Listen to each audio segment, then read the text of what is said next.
বন্ধুরা, কেমন আছেন সবাই? আশা করি ভালো আছেন। আমরাও ভালো আছি। আমাদের এই চ্যানেলটি খোলার অল্প কিছুদিনের মধ্যেই 50 জন সাবস্ক্রাইবারের মাইলস্টোন অতিক্রম করেছে। এজন্য আমরা খুব খুশি, যদিও অল্প। আজ আমরা যাচ্ছি ঢাকার ডেমরা ডগাইরে। সেখানে একটি বিশেষ কাজে যাচ্ছি। 2009 সালে এইচএসসি পরীক্ষা দেওয়ার পরে আমরা কোচিং করার জন্য প্রথম ঢাকায় আসি। ঢাকার আবহাওয়া, পানি প্রথম অ্যাডজাস্ট করতে একটু সমস্যা হয়েছিল। 2009 থেকে 2021 পর্যন্ত ঢাকায় আছি, প্রায় দীর্ঘ বছর। কিন্তু আমরা কখনো ডেমরা এলাকাটিতে খুব বেশি যাওয়া হয়নি। 2020 সালে সিটি কর্পোরেশন নির্বাচনে একটি স্কুলে আমার নির্বাচনী দায়িত্ব পড়েছিল।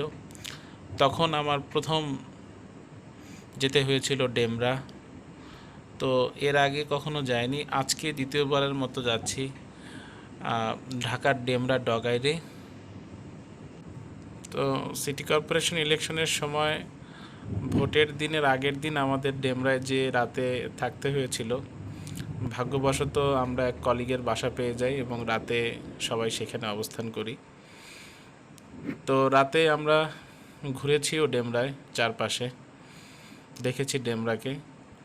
তবে সেখানে আমার মনে হয় যে ঢাকা থেকে এত নিকটে থাকা অবস্থায়ও ডেমরা অনেক দিক দিয়ে পিছিয়ে আছে। মেয়র মোহাম্মদ হানিফ ফ্লাইওভার হওয়ার পরে যাতায়াত ব্যবস্থা ভালো হয়েছে, ঠিক আছে, কিন্তু আশেপাশের মানুষের আর্থসামাজিক অবস্থা বলেন, সেখানকার পরিবেশ বলেন, বিশেষ করে ডেমরার আশেপাশে যে খালগুলো রয়েছে এবং পানি নিষ্কাশন ব্যবস্থার জন্য যে খালগুলো করা হয়েছে, সেখান থেকে প্রচুর মশার উপদ্রব লক্ষ্য করা যায়। সিটি কর্পোরেশন প্রচুর ওষুধ দিয়েও সেগুলো নিয়ন্ত্রণের বাইরে চলে যাচ্ছে, এরকম একটা অবস্থা। তো সেখানে রাত্রিযাপনের অভিজ্ঞতা যদি বলি, যে আমি মনে হয় এত মশা আমার লাইফে দেখিনি, এরকম একটা অবস্থা ছিল সেদিন রাতে। যাই হোক বন্ধুরা, সামনে টোল দিতে হবে। আমাদের চ্যানেল ভাইজার কাপল চ্যানেলটিকে সাবস্ক্রাইব করে দিন যদি মনে চায় আর কি। তো সেই 2009 আসার পরে 2020 একবার যাওয়া, আর আজ 2021 শেষের দিকে ডেমরার দিকে যাচ্ছি।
রাস্তার উন্নয়নমূলক কাজ চলায় এখানকার রাস্তাগুলো খুব সংকীর্ণ হয়ে গিয়েছে।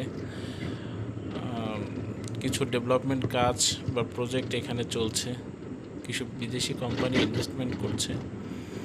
সামনে হয়তো এখানকার যাতায়াত ব্যবস্থা আরও ভালো হবে। এখানে রাস্তাঘাট খুবই সংকীর্ণ এবং রাস্তা এবং বাড়িঘরের পাশাপাশি সব জায়গায় দেখবেন লম্বা একটি খাল চলে গেছে।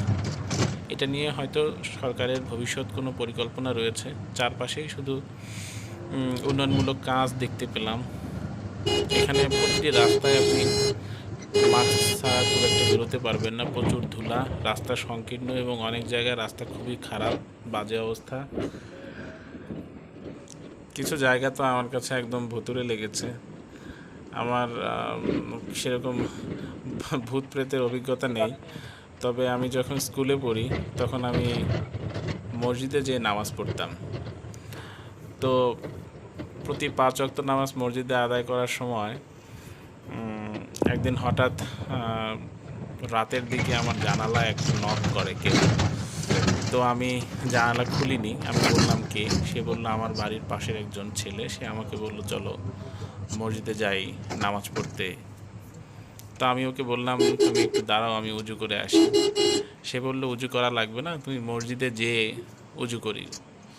তো আমি বললাম না, উজু করে আসি। তো আমি উজু করে আসার পর যখন আমার রুম থেকে তাকে ডাকলাম যে তুমি আছো, সে বলে যে না আমি তো আছি একটু দূরে, তবে তার আওয়াজটা একটু দূর থেকে আসলো। তাও আমি যখন গেট খুলে বাইরে বের হলাম, দেখি সে রাস্তার ওই মোড়ে। গল্পটিতে ফিরছি, তবে তার আগে কোথাও খাওয়া দরকার। দোকান নেই, তারপরও আশেপাশের মানুষকে জিজ্ঞাসা করে জানতে পেরেছি যে এখানে পার্টি প্লেস নামে একটা রেস্টুরেন্ট আছে, আমরা সেখানে যাচ্ছি। হ্যাঁ, food place restaurant, party centre, party place না, ফুড প্লেস। তো এখানে বাংলা চাইনিজ খাবার পাওয়া যাচ্ছে। এটা কোনো ফুড ব্লগ করবো না, আমি খুবই টায়ার্ড। জাস্ট এখানে খাওয়া দাওয়া সেরে আমরা আবার ব্যাক করব। এমনিতেই অনেক সময় চলে গেছে, 2:30 বাজে।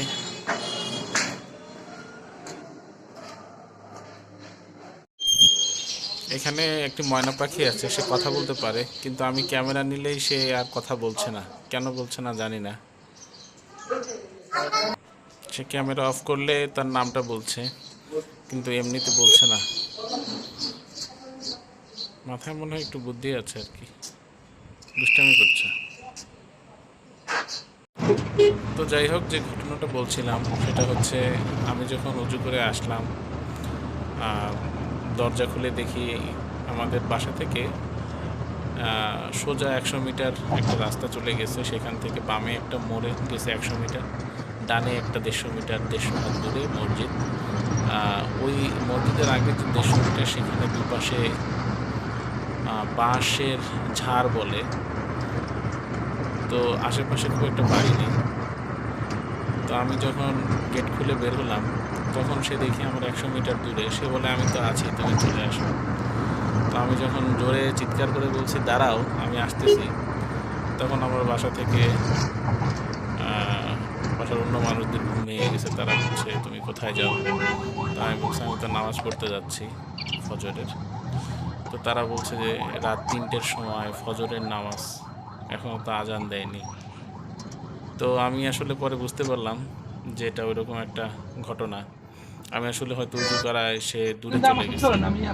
তো এটা বলার একটাই কারণ, আমি যখন রাতে ডেমরায় ছিলাম তখন কিছু কিছু জায়গা আমার কাছে ভৌতিক মনে হয়েছে।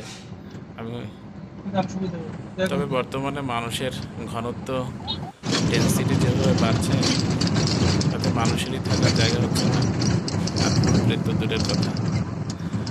সূর্য নেমে পড়েছে, আমরা আবার রওনা করেছি আপন গন্তব্যে।